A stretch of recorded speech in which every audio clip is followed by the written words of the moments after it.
11 साल का एक जर्मन बच्चा हेलमट सोने के लिए बेड पर जाता है, पर अचानक वो अपने पेरेंट्स को सीरियस टोन में कुछ बातें करते सुनता है। बच्चे के फादर अपनी वाइफ से कहते हैं कि लगता है अब समय आ गया है कि हम पूरे परिवार को खत्म कर दे या केवल मैं सुसाइड कर लूं। बच्चे के फादर की आवाज में एक डर होता है और इस डर को बयां करते हुए वो आगे अपनी वाइफ से कहता है कि अब एलाइज हमारे साथ वही करेंगे जो हमने जूस के साथ किया। अब हेलमट उस समय इस बात को सुनकर कुछ रिएक्ट नहीं करता और सो जाता है। अगले दिन उस बच्चे के फादर पूरी फैमिली के साथ जंगल में जाते हैं और पिकनिक मनाते हैं, लेकिन इसके बाद हेलमट के फादर खुद को अपने ऑफिस में गोली मार लेते हैं, जिसके बाद हेलमट उनकी यूनिफॉर्म को फैमिली फायरप्लेस पर जलता देखता है।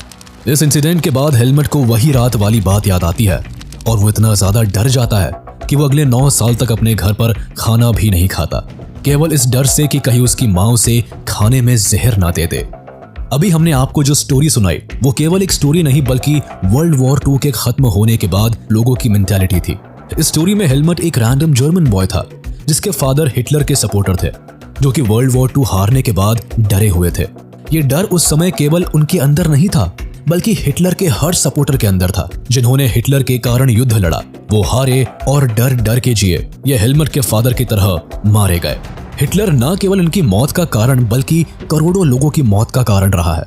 इसने इतिहास के सबसे बड़े जीनोसाइड्स करवाए हैं। इसने ऐसे कैंप्स बनवाए जहां बच्चे, बड़े और बूढ़ों को गैस चेंबर में डालकर मार दिया जाता था। हिटलर ने दुनिया में अपनी ऐसी तानाशाही दिखाई थी कि आज भी लोग किसी सख्त इंसान को हिटलर से कंपेयर करते हैं, लेकिन हमारे मानने में शायद ही इस दुनिया में कोई होगा जिसे हम हिटलर से कंपेयर कर सके, क्योंकि इसने जो क्राइम किए वो मानवता को शर्मसार करने वाले काम थे। हिटलर के समय में जो सिचुएशंस थी वो हम केवल पढ़ सकते हैं, लेकिन महसूस ना कभी कर सकते हैं और ना कभी करना चाहेंगे। लेकिन कहते हैं हर कहानी के 2 पहलू होते हैं, वैसे ही हिटलर के भी 2 पहलू थे। लोग इसे 2 तरह से देखते हैं। अब कुछ के लिए ये एक क्रूर तानाशाह था तो कुछ के लिए ये एक ग्रेट लीडर भी था। हिटलर एक ऐसा लीडर था जो केवल अपनी स्पीचेस के थ्रू ही लोगों के अंदर एक आग पैदा कर देता था। वो लोगों को इन्फ्लुएंस और मैनिपुलेट करने में काफी माहिर था। लेकिन ऐसा नहीं कि यह बचपन से ऐसा था, बल्कि हिटलर तो बचपन में एक आर्टिस्ट बनना चाहता था या प्रीस्ट बनना चाहता था। तो आखिर ऐसा क्या हुआ जिसने हिटलर को एक प्रीस्ट और आर्टिस्ट बनने की जगह एक क्रूर तानाशाह बना दिया? 20 अप्रैल 1889 को ब्रोनौ एम एन नाम की जगह पर हिटलर का जन्म हुआ। ये जगह जर्मनी के बॉर्डर से लगी हुई है। हिटलर ने अलॉय हिटलर और क्लारा पॉजल के घर जन्म लिया, जिन्होंने इसका नाम अडोल्फ हिटलर रखा। यह अपने परिवार का चौथा बच्चा था। हिटलर को अपने परिवार में बड़ी ही प्यार से रखा जाता था। स्पेशली हिटलर की माँ इस पर अपनी जान देती थी, क्योंकि हिटलर से पहले उनके जो भी बच्चे हुए थे वो किसी न किसी वजह से ज्यादा दिन जी नहीं सके। इसका पढ़ाई में ज्यादा मन नहीं लगता था। उसे स्कूल की पढ़ाई और डिसिप्लिन लाइफ फिजूल की बातें लगती थी, जिसके कारण हिटलर और उसके फादर के बीच कभी नहीं बना। इवन हिटलर के फादर कभी कभी तो गुस्से में उसे मारते पीटते भी थे, जिससे परेशान होकर हिटलर ने 8 साल की उम्र में सिंगिंग लेसन्स लेने शुरू कर दिए, जिससे वो चर्च में गाना गाने लगा। चर्च में जाने के कारण ही वो एक समय पर प्रीस्ट भी बनना चाहता था, लेकिन ऐसा हो नहीं पाया, क्योंकि इसी समय हिटलर की लाइफ में एक टर्निंग पॉइंट आता है। वो अपने छोटे भाई एडमंड को खो देता है। एडमंड की मीजल्स, जिसे खसरा रोग भी कहते हैं, उसकी वजह से डेथ हो गई, जिसका हिटलर के ऊपर काफी बुरा असर पड़ा। वो अपने भाई को हमेशा याद करता रहता। वो धीरे धीरे एक ऐसा लड़का बन जाता है जो केवल अपने में ही रहना पसंद करता है। इवन इस इंसिडेंट के बाद वो अपने फादर और टीचर्स के साथ भी काफी बुरा बर्ताव करता है। उसने स्कूल्स में भी काफी गंदा परफॉर्म करना शुरू कर दिया था। हालांकि समय के साथ हिटलर का इंटरेस्ट भी चेंज हुआ और अब वो एक आर्टिस्ट बनना चाहता था, जिसके लिए उसने 2 बार आर्ट स्कूल में अप्लाई भी किया था, लेकिन दोनों बार उसे वहां से रिजेक्शन मिला। इसी समय हिटलर एक ऐसा इंसान बनता जा रहा था जिसका इंटरेस्ट जर्मन हिस्ट्री और जर्मन पीपल में था। वो बेशक ऑस्ट्रिया में पैदा हुआ था, लेकिन उसका मन जर्मनी की ओर ही भागता था। हिटलर बचपन से ही जर्मनी का नेशनल सॉन्ग गाता, वहां के बारे में पढ़ता, वहां के लोगों से इन्फ्लुएंस होता। हिटलर के भाई की मौत के 3 साल बाद उसके फादर की भी डेथ हो जाती है, जिसके बाद हिटलर को उसकी पुअर एकेडमिक परफॉर्मेंसेस की वजह से स्कूल से भी निकाल दिया जाता है। हिटलर के पास अब अपने कोई फ्यूचर प्लान्स नहीं थे। उसके घर का खर्च भी ऑर्फन्स बेनिफिट से चलता और ऊपर से हिटलर के माँ की तबीयत भी खराब रहने लगी थी। हिटलर इन सभी चीजों से काफी परेशान था कि अचानक एक दिन उसकी माँ की भी डेथ हो जाती है। 21 दिसंबर 1907 को हिटलर अपनी माँ को भी खो देता है, जिसके बाद वो पूरी तरह से अकेला और अनाथ हो जाता है। उसके पास ना रहने को घर था ना खाने को खाना। वो दर दर काम की तलाश में भटकता और रोता। उसके पास खाने या रहने को एक फूटी कौड़ी भी नहीं थी, जिसकी वजह से हिटलर ने लेबर का काम भी किया, पेंटिंग्स बनाई और उन्हें बेचा। कुल मिलाकर जीने खाने के लिए जो किया जा सकता था हिटलर ने वो सब किया। इस तरह से हिटलर एक नॉर्मल लाइफ स्पेंड करने लगा। इसी समय हिटलर का सामना मेयर कार्ल ल्यूगर से हुआ, जो अपनी रेसिस्ट सोच और जर्मन के प्रति लगाव के लिए जाने जाते थे। यही नहीं, हिटलर इस समय मारिया हिल्फ डिस्ट्रिक्ट में रहा करता था, जहां जर्मन नेशनलिज्म हर दूसरे इंसान में देखने को मिलता था, जिसके कारण हिटलर को जर्मनी और पॉलिटिक्स दोनों में काफी इंटरेस्ट आने लगा। वो मेयर कार्ल ल्यूगर से भी काफी प्रभावित था, जिसके कारण वो ज्यादा से ज्यादा न्यूज़पेपर्स पढ़ता और हर पॉलिटिकल न्यूज से अपडेट रहने लगा। उसके मन में जूस के लिए इस समय तक कोई नफरत नहीं थी। हिटलर वर्ल्ड वॉर 1 से पहले तक जूस के साथ अपने पेंटिंग बिजनेसेस में डीलिंग्स भी करता था, लेकिन उसके माइंड पर फर्स्ट वर्ल्ड वॉर ने काफी बुरा असर डाला। हिटलर ने फर्स्ट वर्ल्ड वॉर के बारे में जैसे ही सुना, वो जर्मनी शिफ्ट हो गया और उसने आर्मी में जाने का फैसला लिया। हिटलर ने फर्स्ट वर्ल्ड वॉर में एज अ सोल्जर पार्टिसिपेट किया, जहां पहले वो केवल इंफॉर्मेशंस पहुंचाने का काम करता था, लेकिन देखते ही देखते वो जर्मन फोर्सेस में वो एक पॉपुलर फेस बन गया। उसने कई जंग भी लड़े, जिसमें first battle of Ypres, the battle of the Somme, the battle of Arras and the battle of Passchendaele आती है। इन सभी लड़ाइयों में से बैटल ऑफ द सोमे में हिटलर घायल हो गया था, लेकिन फिर भी उसने हार नहीं मानी, जिसके कारण उसकी ब्रेवरी को सल्यूट किया गया और उसे आयरन क्रॉस से सम्मानित किया गया। हालांकि वॉर के बाद हिटलर लंबे समय तक हॉस्पिटल में एडमिट रहा। हिटलर को काफी मेजर इंजरीज आई थी। वॉर के एंड तक हिटलर के अंदर जर्मन नेशनलिज्म साफ तौर पर देखी जा सकती थी। जर्मनी का वॉर को हारने का दुख हिटलर को लिए बैठा। हिटलर ने मन ही मन सिविलियन लीडर्स, जूस, मार्क्सिस्ट के लिए नफरत पाल ली थी। हिटलर का मानना था कि इन लोगों ने वॉर के दौरान उनकी पीठ में छुरा घोंपा है। इन लोगों ने वॉर को खत्म किया और ऐसी ट्रीटीज पर साइन किया जिन्होंने जर्मनी को हमेशा हमेशा के लिए बर्बाद कर दिया। हिटलर ने यही से अपने मन में एक आइडियोलॉजी को जन्म दिया, जो बाद में नाजिज्म के नाम से जानी गई। 1914 से लेकर 1918 तक वर्ल्ड वॉर 1 लड़ा गया, जिसमें एलाइज कंट्रीज यानी इंग्लैंड, फ्रांस एंड रशिया ने सेंट्रल कंट्रीज को हरा दिया, जिसमें जर्मनी भी आता था। जर्मनी के हारने के बाद वहां का पॉलिटिकल सिस्टम काफी खराब हो गया था।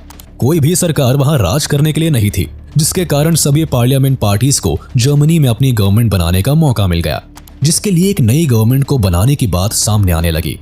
नई गवर्नमेंट को फॉर्म करने के लिए नेशनल असेंबली ने वाइमर नाम की जगह पर मिलने का फैसला लिया, जहां बाद में कॉन्स्टिट्यूशन को फॉर्म करते हुए एक गवर्नमेंट को बनाया गया, जिसके लिए प्रॉपर वोटिंग्स का सहारा लिया गया, जिसमें वुमेन ने भी अपने वोट डाले। इस गवर्नमेंट को ही वाइमार रिपब्लिक के नाम से जाना जाने लगा। हालांकि उस समय ज्यादातर जर्मनी की पब्लिक इस रिपब्लिक के खिलाफ थे, क्योंकि इस रिपब्लिक ने ही पीस के नाम पर ऐसी ट्रीटीज पर साइन किया जिसने जर्मनी को बर्बाद कर दिया। इन ट्रीटीज में सबसे हार्श और ह्यूमिलिएटिंग ट्रीटी ऑफ वर्साई थी। ट्रीटी ऑफ वर्साई में इतने हार्श रूल्स और एक्शंस थे, जिसकी वजह से जर्मनी को बहुत बुरे इकोनॉमिकल कंडीशन से गुजरना पड़ा। इस पीस ट्रीटी के कारण ही जर्मनी ने अपनी overseas colonies, a tenth of population, 13% territories, 75% iron और 26% कोल खो दिए। एलाइड पावर्स ने वॉर के बाद जर्मनी पर ऐसे रूल्स इंपोज किए जिससे उनकी कमर ही टूट गई। जर्मनी इस ट्रीटी के कारण दिन पर दिन एक वीक देश बनता चला गया।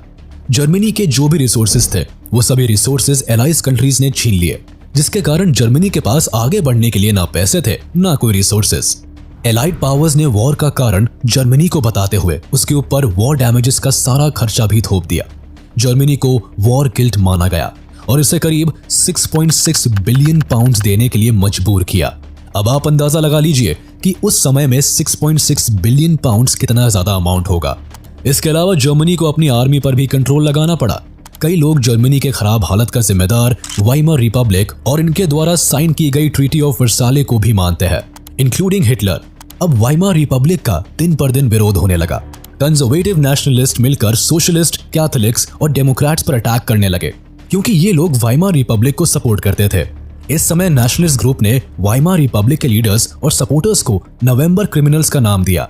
नेशनलिस्ट के अकॉर्डिंग ये सभी लोग जर्मनी के क्रिमिनल्स थे, जिन्होंने नेगोशिएट करके वॉर को एंड किया और हार्श ट्रीटीज पर साइन किया। नेशनलिस्ट के इस माइंडसेट ने जर्मनी के पॉलिटिकल डेवलपमेंट्स में कई चेंजेस देखे। हिटलर के माइंडसेट पर वर्ल्ड वॉर 1 के एंड रिजल्ट ने भी काफी भारी असर डाला।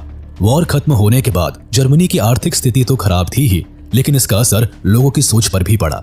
पॉलिटिशियंस और न्यूज़पेपर पब्लिशर्स ने मर्दों की एक अलग छवि प्लॉट करने की कोशिश की। उनके अकॉर्डिंग आदमी को अग्रेसिव, स्ट्रॉन्ग और मैस्कुलिन होना जरूरी था, वही वुमेन को केवल घर के कामकाज पर ध्यान देना जरूरी था। इसके अलावा ट्रेंच लाइफ को भी ग्लोरीफाइड किया गया। दरअसल वॉर के दौरान सोल्जर्स बड़े बड़े गड्ढे बनाकर उनमें रहते थे, जहां की असलियत मीडिया में दिखाई जाने वाली लाइफ से एकदम अलग थी। असल में सोल्जर्स को इन सभी गड्ढों में काफी परेशानियों का सामना करना पड़ता था। इन ट्रेंचेस में उन्हें harmful gases, rats, enemy shelling और गंदगी में रहना होता था।